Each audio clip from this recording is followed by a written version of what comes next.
Matt Stepp, Dave Campbell's Texas football here at Galena Park ISD Stadium, here with the head coach of the 2-0 North Shore Mustangs, Coach Jon Kay, after a hard-fought 30-23 win over Klein Collins. First, Coach, congratulations on the win. I appreciate it. All right, Coach. Obviously, it's week 2. You guys, there's some sloppiness on both sides. You guys had a truncated offseason, all that stuff. But to come out of here with a win against a really good team that I think is a little bit underrated in Houston, in the end, you got to be happy with the result. You guys got out of here with a win against a really good team. Yeah, without question. I think they got an outstanding program. We saw that last night in the under levels. Everything's a one-score game. They've got a great scheme, and they run it to perfection. And so, all the credit goes to those guys. They're going to win a lot of football games, but there's still a huge gap in our potential and our production.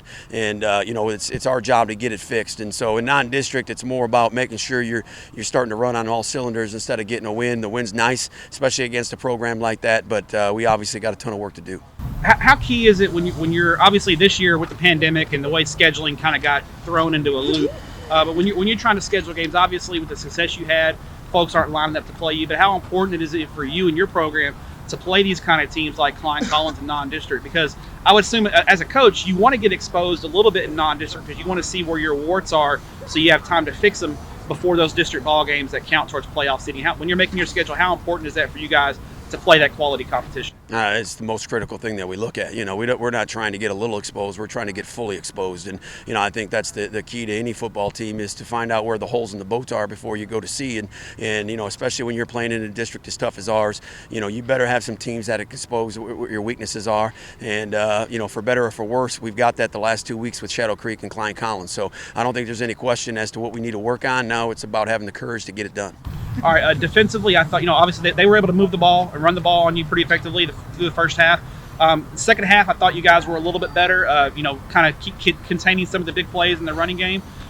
Was there any adjustments you made defensively from a scheme perspective, or was it about your kids executing a little bit better on the defensive side of the ball? I think there were some scheme adjustments. I don't think there were any changes, but there's some minor changes when you're changing just even one technique. So, I'll give those guys credit. They lost a quarterback who's a phenomenal player. Their kids came out and battled and never laid down. And so I think they got a lot to build on. We do.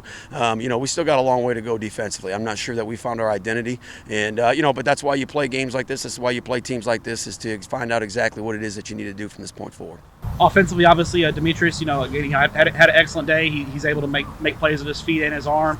I thought tonight he with his feet he was really, really excellent. Obviously, he is a great runner.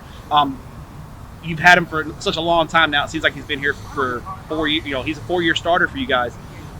This year, as a senior, he's taken on a little bit more of the running load this year, with you guys having some more inexperienced running backs. How did you feel like he performed tonight, and going forward, you feel like he's still going to be a big part of your offense with running the football? Yeah, I think without question he's going to be a huge part. I think he'd be the first one to tell you that there's a lot of plays left on the field tonight, and whether it's decision making or counting the box or understanding where the ball needs to go, that's a kid whose expectations are extremely high, and as high as we have it for him, he's got higher expectations for himself. So I think he'd be the first to tell you that there's a ton to work on, and regardless of your accolades in the years past, it's going to be about what you're doing right now.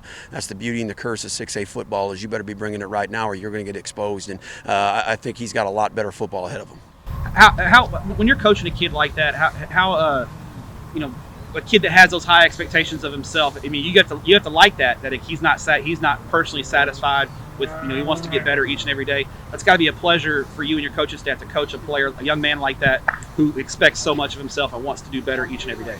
Yeah, I think without question, especially in today's age, we're all human beings, and in the world we live in, getting someone to hear exactly what you want is a Twitter account away. And so, these kids can jump on social media and hear all the great things about themselves, and like I said, create a narrative that they want to create in their own mind without actually having to do it. And to have a kid, as grounded as he is, to understand that, he's very, very careful of who he lets validate him and who he lets humble him. And so, he's his greatest critic, and I think he's going to have plenty to look at tomorrow when we put this video on. Coach, congrats on the win. I know going to school on Friday after a Thursday game is a lot better after a win. Congrats on the win. Good luck the rest of the way. We appreciate what you do for student athletes in the state of Texas. Appreciate it, man. Thank you.